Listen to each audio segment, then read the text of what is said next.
How did you get to New York City? How did I get to New York City? I was actually born here. Mm-hmm. And so I arrived in Roosevelt Hospital on March 1st, 1985. Mm. And I was the third child of my mother's 4 children and the only girl. And so I've come to New York by birth. Mm. Had your parents and family been here for many generations? Are you new here? Yes. So my mother and my grandmother are from Morehead City, North Carolina. Mm. And my grandmother actually moved out here when she was 26 years old with 3 children, and she had $10 in her pocket. Mm. And she literally came here with her 3 children and a dream to build life here, because she was from the coast in North Carolina, which is actually near the ocean. And so they're really famous for their seafood, but is also considered a little bit of a ghost town at that time.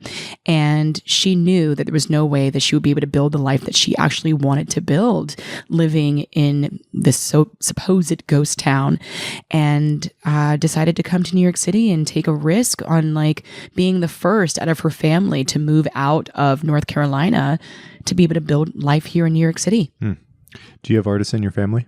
I do. So my eldest brother, who's 13 years apart from me, he was a child actor, and he used to do a lot of film and television and commercials. He's had a very successful commercial life. And he was also in the movie Raw, the stand-up with Eddie Murphy. So he's had a really beautiful career. And even as an adult, he definitely did a lot more film and television. But I was inspired because I knew that he was working, but at the fairly early age of 3 years old, I think I started to show interest in the arts because I had this redundancy of waking up every single morning and popping in the video of Little Shop of Horrors and literally watching it every single day, which is no different than who I am till this day. Because I watch the same thing over and over and over and over and over again. Because I'm probably obsessive. And I used to just sit there and watch and play all the characters in Little Shop of Horrors. And so even at the supple age of 3 years old, I started to show interest in the arts, according to my mom. Do you think you knew at a certain point this was something you actually were going to move from being an interest and a hobby of yours to something you wanted to actually pursue professionally? Do you remember that time? It's interesting because I think when you start that early, you don't think about it being a profession. You don't think about the money. You don't think about the fame. You think about what you actually love to do. And I think what I was attracted to was waking up with the sense of discipline and getting my costumes, getting my my plastic bag so I can play the bag lady in Skid Row, and getting my turtlenecks and putting them over my head and having the early stages of what would you call it? A lace front wig, but there was turtlenecks, and I had hair. And so, and building and wearing costumes that were, similar to the characters that were in the movie, and playing the Italian guy who's where the cabs don't stop, and playing the guy who's where the food is slop, and he had the bucket, and then playing the 3 urchins and playing all 3 of them, and playing Seymour, and when he had the broom, he's poor all my life, I always want to be poor, and then playing Audrey, just having access to play all these characters felt like just an opportunity to have fun. And I found love in finding the fun in being an artist, not even knowing that it was something that you can actually make a career out of. Because when you're 3 years old, you're not thinking about career. Did you ever consider doing something else professionally? I have always been attracted to law.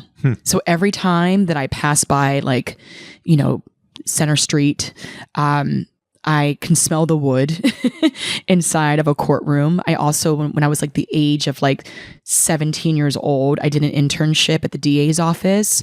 And I remember really being attracted to law because I loved Law and Order. And so I thought that maybe I wanted to be a lawyer, although I've spent my entire life in art school.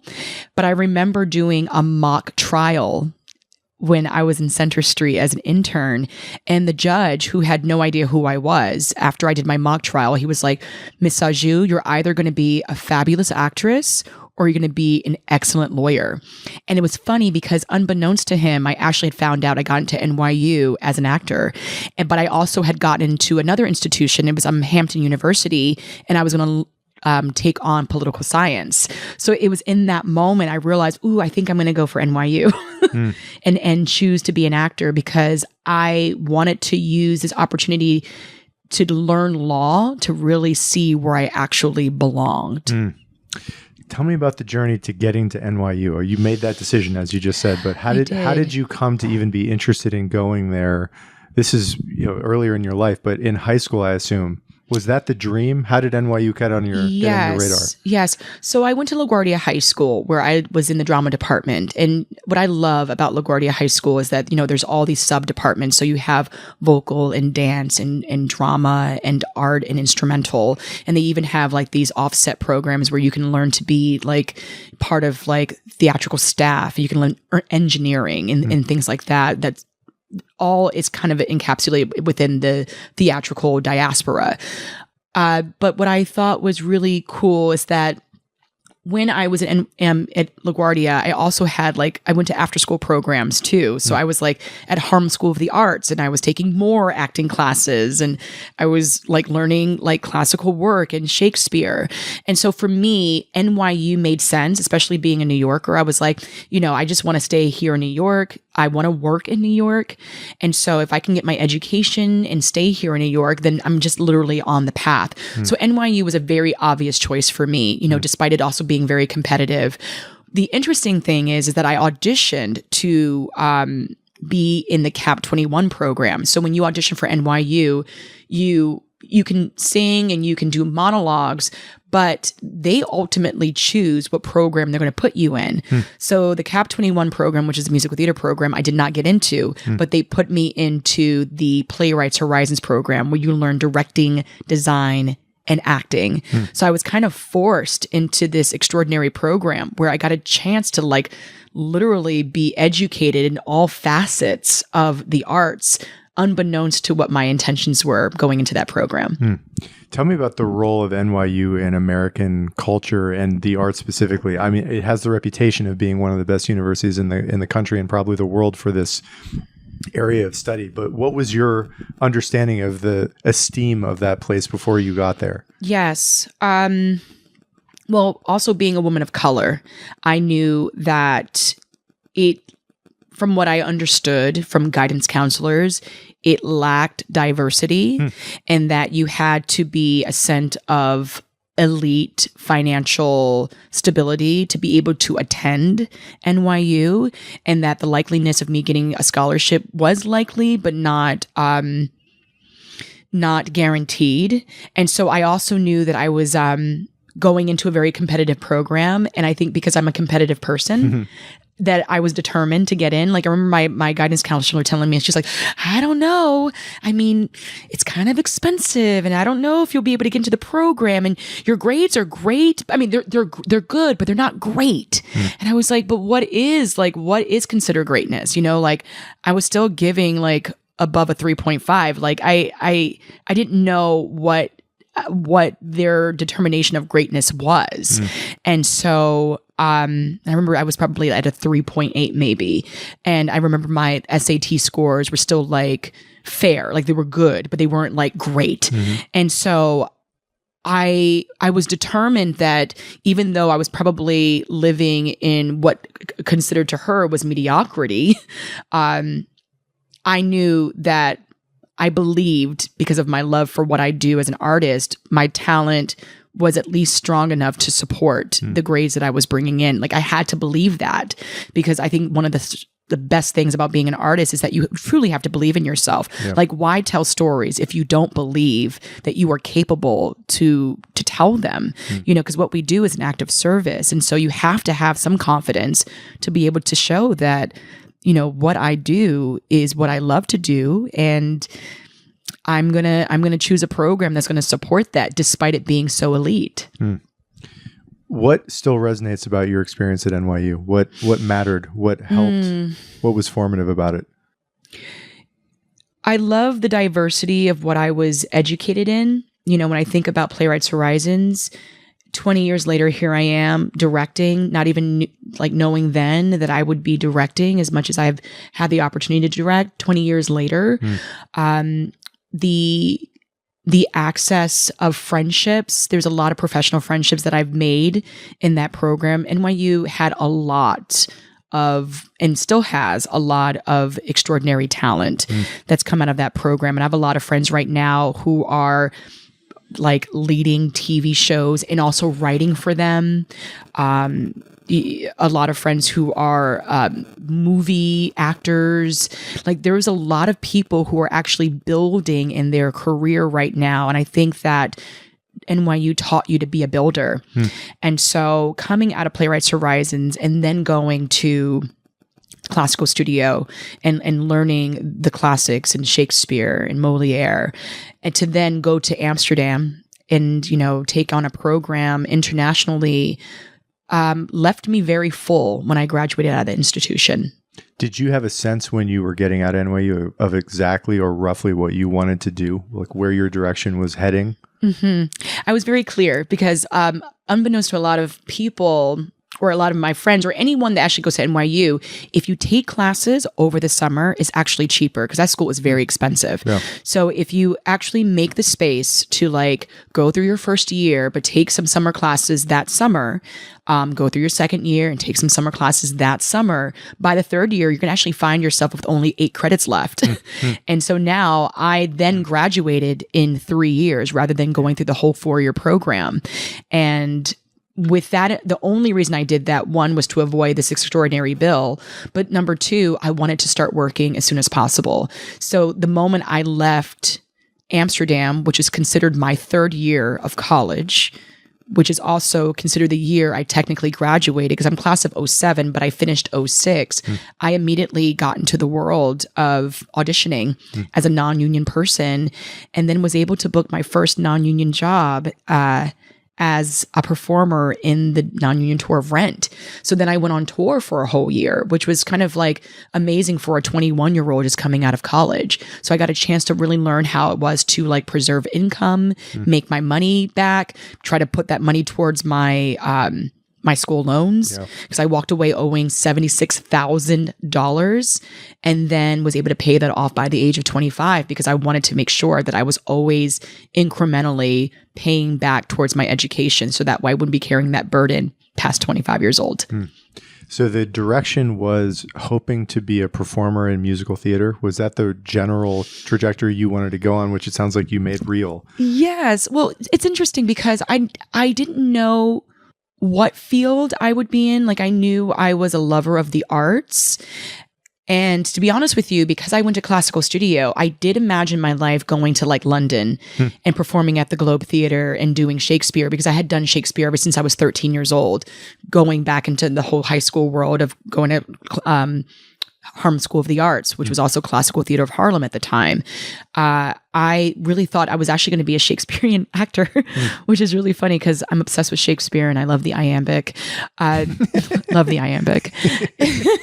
And so I didn't know that I would be choosing musical theater. It's kind of like I auditioned and it kind of chose me, and because it chose me, I chose it, and it ended up kind of being the full trajectory of my career, which was interesting and non-expected.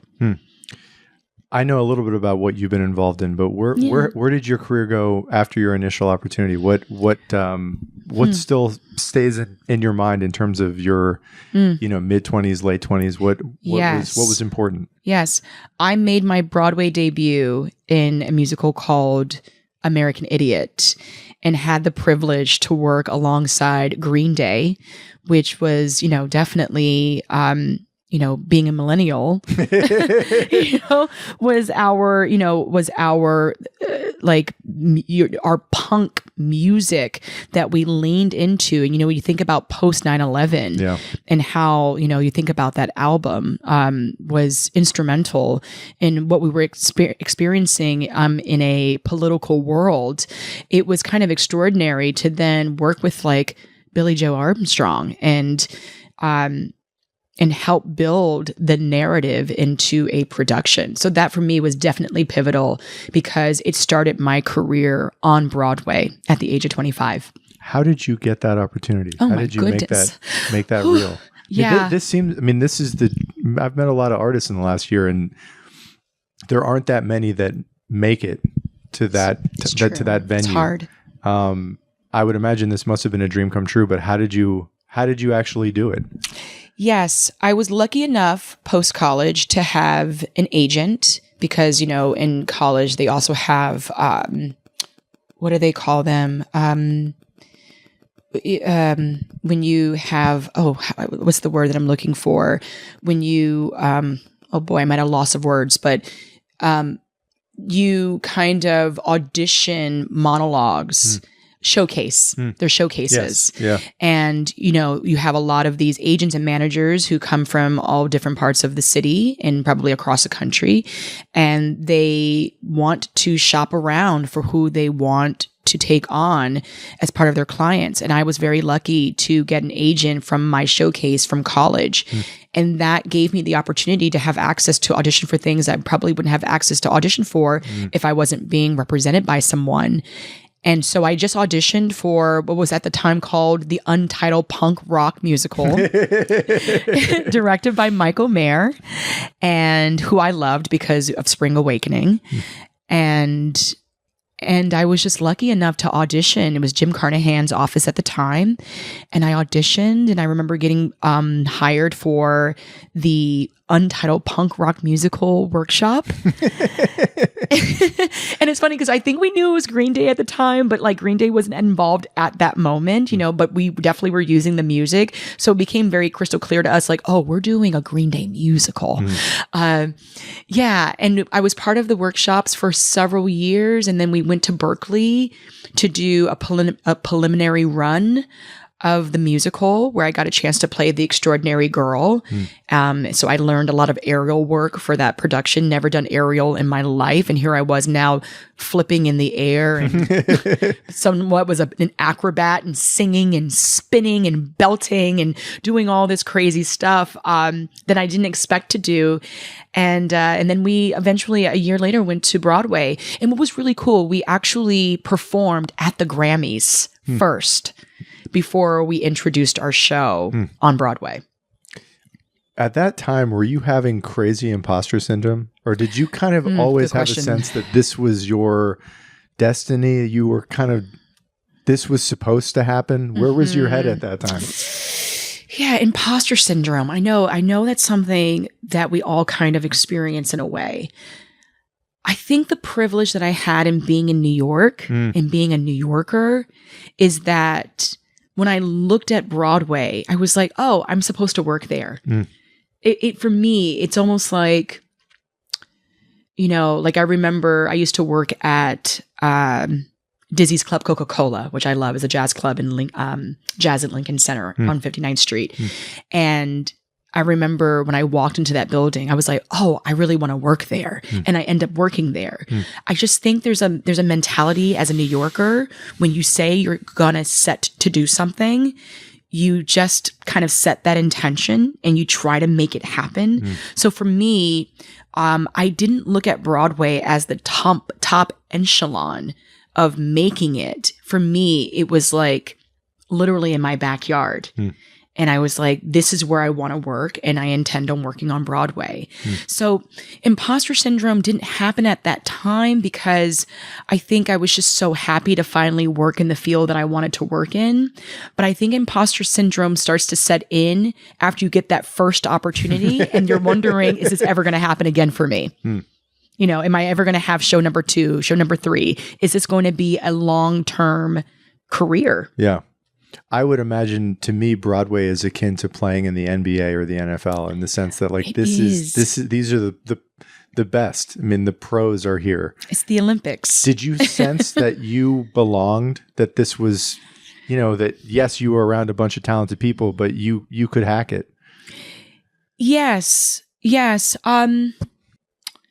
an interesting question because belonging is a very interesting thing to question sometimes because, you want to feel like this is your destiny in the belonging, but it also, like you said, is a very hard business. It's very competitive. It is like the NBA. It's the Olympics of of art. But, you know, when I go back to saying that I've been doing this since I was 3 years old, I lean into that because I remember what it felt like to have fun in doing the thing that I love to do, not even knowing it was an art form that was going to help pay the bills. And so where I feel like I belong is living inside of the authenticity of what I fell in love with as a toddler.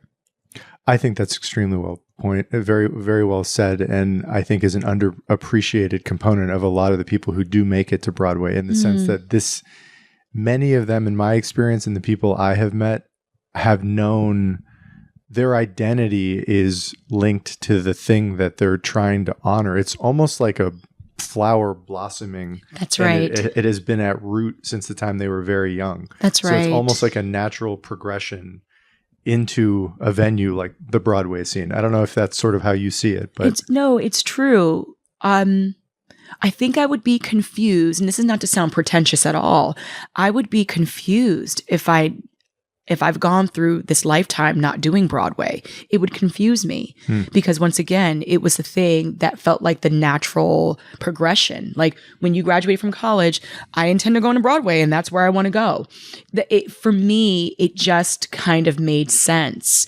But I think it's the longevity of it is where the challenge comes in, because you always want to be better than your last self.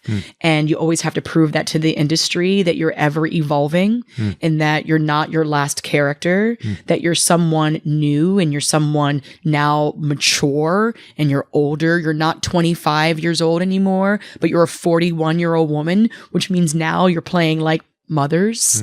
Yeah.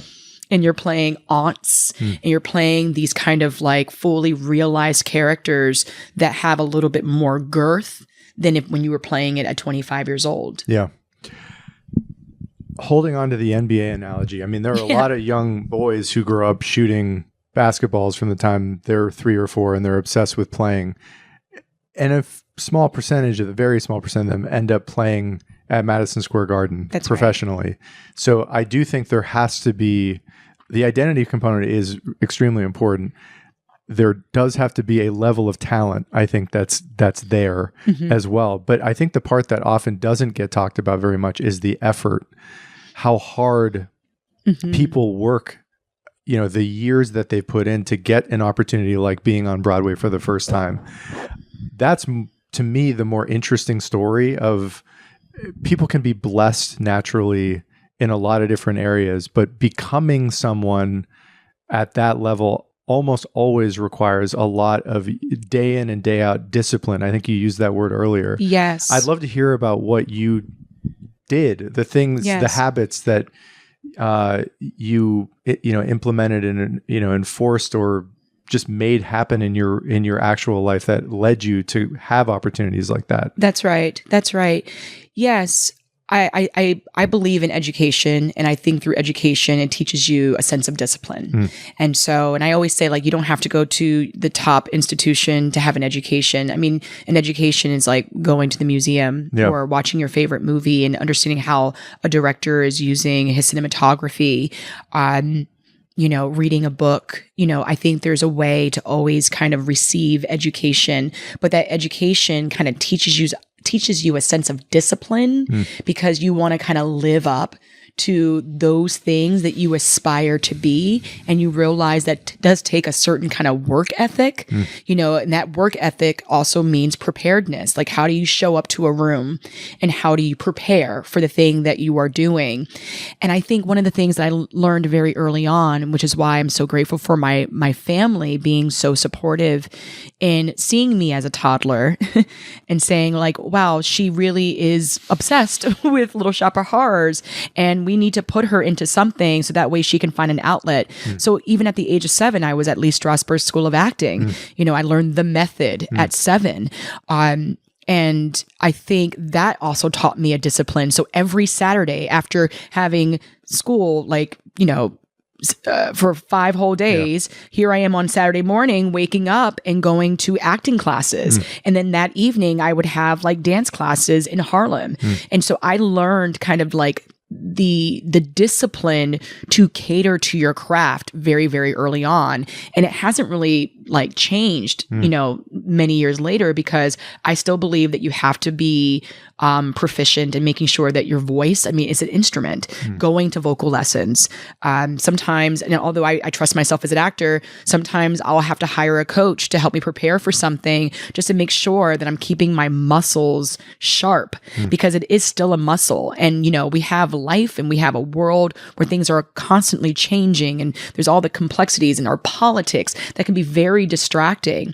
But you have to kind of find a way to focus your artistry so that way it doesn't become chaotic and displaced. You have to make sure to always bring yourself back to the center of you being an artist and how you relay your artistry into the art form, and that you're not bringing your outside forces as a distraction of that art form. So, to me, when I hear that, it sounds like just becoming a professional, like actually treating it like a professional athlete would treat their profession and their art form. That's right. And just to be clear, this is you choosing to go at a very young age to all these other lessons. This isn't your parents wanting to have a daughter that's going to be on Broadway. That's right. One day. There's something innate about this, it sounds like. That's right. That's right. I think I got lucky that they paid attention to my interests. They just paid attention. So they were like, well, let's just put her in a institution so she can learn how to do this properly, because she's already doing the things that show that she understands that you need a costume. You need to wake up at a certain time to pop in that same video and watch it constantly. Like literally, I would wake up around the same time, and it was like clockwork. I would take the old crappy cassette tape and put it right in the VCR with my little like toddler hands and press play, and would stand right in front of the television. And I treated that like my job. And so I was lucky that I had parents that paid attention, because, sometimes you need the support of your family to be able to pay attention. But I think about Stephen Curry. I'm to talk about the NBA. Totally, yeah. The access that he had to sit in courtside to watch his father be excellent and be great. So he had not only the information, the access, the experience, the opportunity to then, and also the inspiration to then go home and say, I want to be like that one day. And so he was also taught, he saw what disciplined looked like. Yeah. In order for him to be the person that he is today. Funny you mention him, because I just watched a documentary about his life recently. Oh, yeah. And there's one of the most fascinating stories to me about you're right, his dad was an NBA player and was one of the best three-point shooters of his time. Yes. But coming out of high school, Stephen Curry was like 150 pounds and 6'2", and nobody wanted him. Yes. His dream was to go to Virginia Tech, which is a good Division I program, but it's not the University of North Carolina or Kentucky. And they wouldn't have him. So he went to Davidson, which barely offered him a scholarship. And then the rest was history. Wow. Didn't they say he was kind of clumsy too? I think they said he was like a little clumsy. I don't know if clumsy was what I noticed. It was more just physically. I don't think anyone believed he could compete at the highest level, given how scrawny he was. Wow. He was a tiny kid, and he didn't grow to become over 6 feet, I think, until he was maybe 17. Wow. Which I think those stories are even more fascinating about people everybody missed, who end up becoming, he's one of the best 10 basketball players probably of all time. Yes. Anyways. Yes. But I love that we're talking about with NBA though, because what was it? The Michael Jordan documentary that they have. Yeah. One of my favorite things that he said, it's like he almost had to convince himself of what also made him very competitive is that he would create scenarios in his head of conflict in order to go on the court and be like the monster that he wanted to be the competitor that he wanted to be. So he had to create these scenarios in his head so that way it gave him the extra energy to step into his competitiveness, which I thought was really cool too. That the psychology of it was as important as his physical gifts, which he obviously had in spades. That's exactly right. But that's also like being an actor. I love they call LeBron James an actor sometimes too when he falls. So after Broadway, I'd love to hear about what else since then. I know we're covering a lot of years here, but what have been your favorite projects? What has still been formative to you that you think back on as being very meaningful in the trajectory that you have followed in the last 10 to 15 years? It's a very cool question because I don't know if I ever really have like a favorite project. But I've had the privilege, and my friend said it perfectly, and I kind of laugh at this, but she makes fun of me because she's like, you're the only person I know who can play a squirrel, a spider, and a can I say crack hoe? Am I allowed to say that here? Because I was in Tommy and I played the Acid Queen, and she's a prostitute who's on crack or like, or a drug, whether it's actually a heroin specifically. And so my friend says, you're the only person I can know who play all those characters and also do Shakespeare and then have the audacity to direct, or co-direct a Broadway show. She's like, you're the only person that I know has that range. And I think that's really cool. And, and I think, not to toot my own horn, but it does make me proud to look at the opportunities I've had to kind of like allow myself to stretch in range. I've never felt like I had a career that kind of felt one note. I've gotten opportunities to play these various characters, which makes me go back to that 3-year-old who played the Italian guy, the 3 urchins, Seymour, Audrey, the bag lady. I just think that it reminds me of who I was in my little sandbox when I was a kid, is that it maybe is not one specific project, but it's being able to look at my life and say, like, I'm proud of myself to be able to give myself the range to have multi-access to my craft. Have you ever thought about leaving New York? Did you ever leave New York? It's funny. I tried. I did. I did. I left to go to LA. I kid you not. My brother lived out there at the time, and I was gone for 4 whole weeks.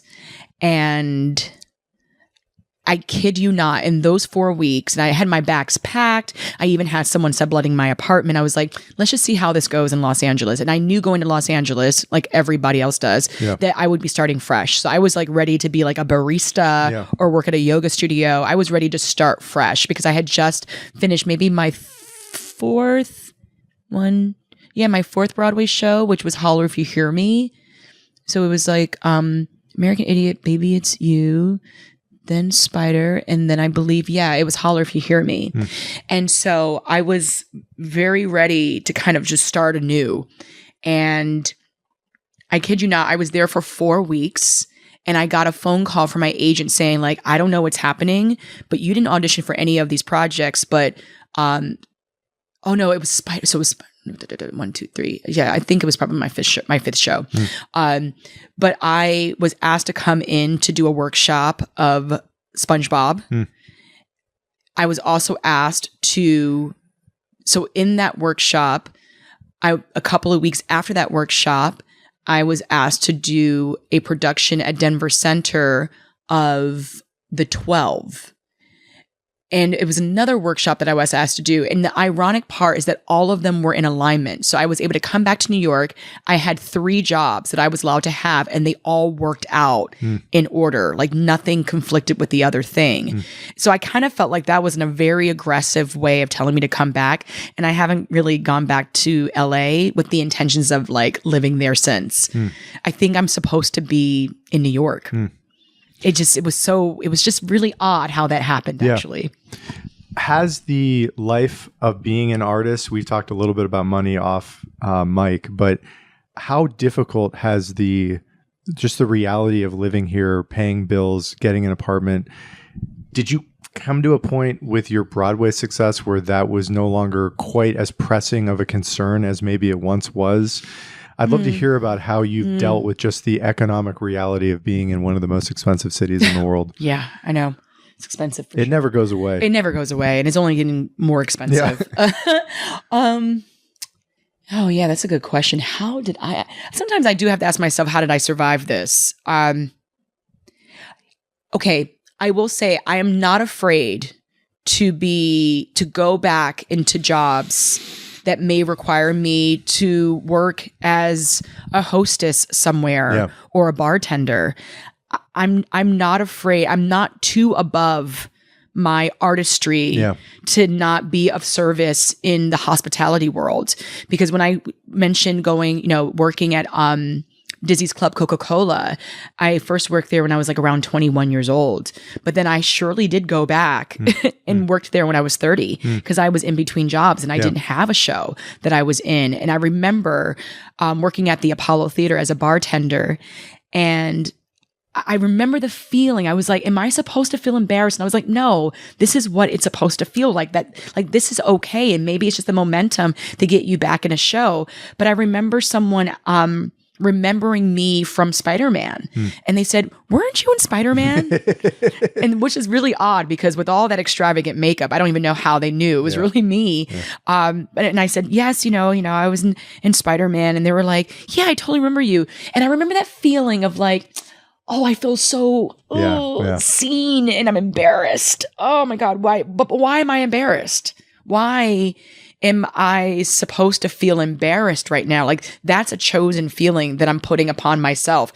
If anything, this person's giving you your flowers. So honor that. They're not making fun of you. They're not calling you out and saying like, well, are you okay? They literally were actually celebrating you in that moment. And that was a moment for you to celebrate yourself and not be embarrassed just because you're a bartender, And so I've learned that in order to survive in this world is that I think survival also comes from being humble and having a sense of humility and knowing that if you're going to survive here, you're going to have to make room for things that might be uncomfortable.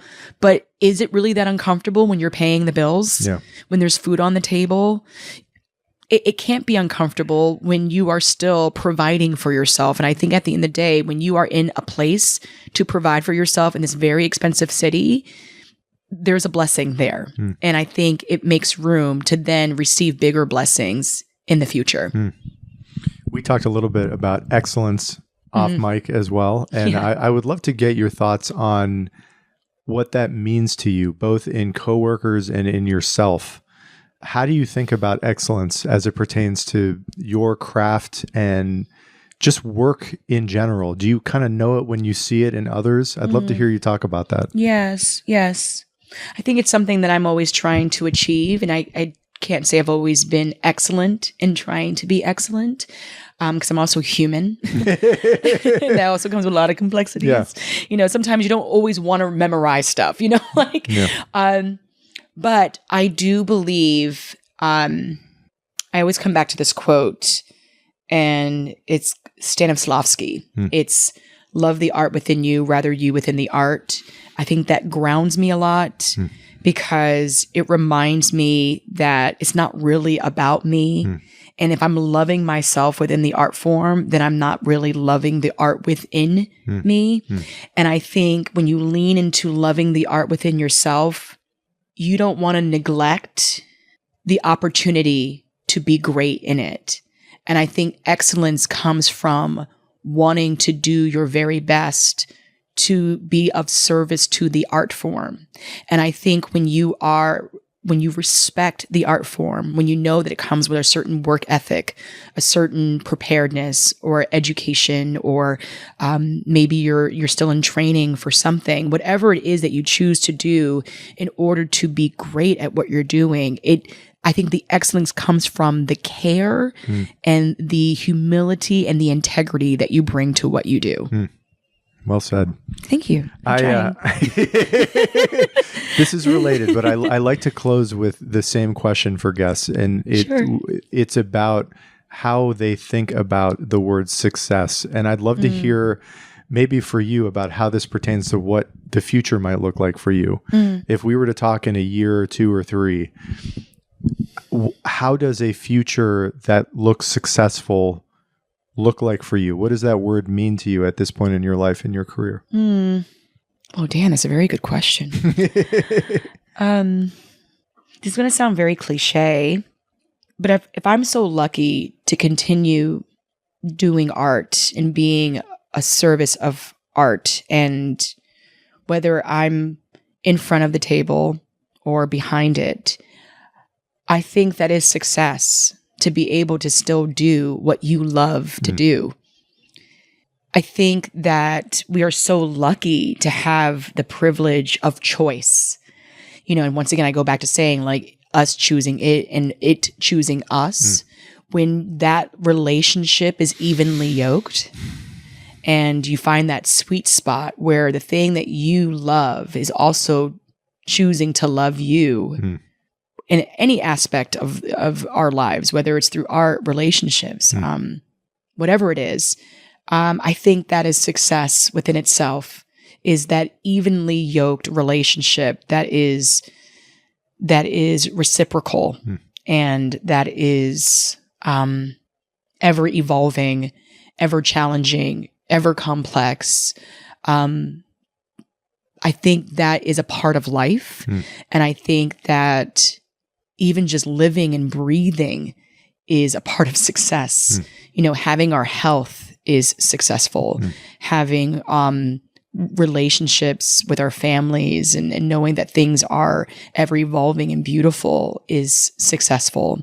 I think that sometimes we look at success in terms of like social media and all of the kind of surface fleeting success, or having a lot of money.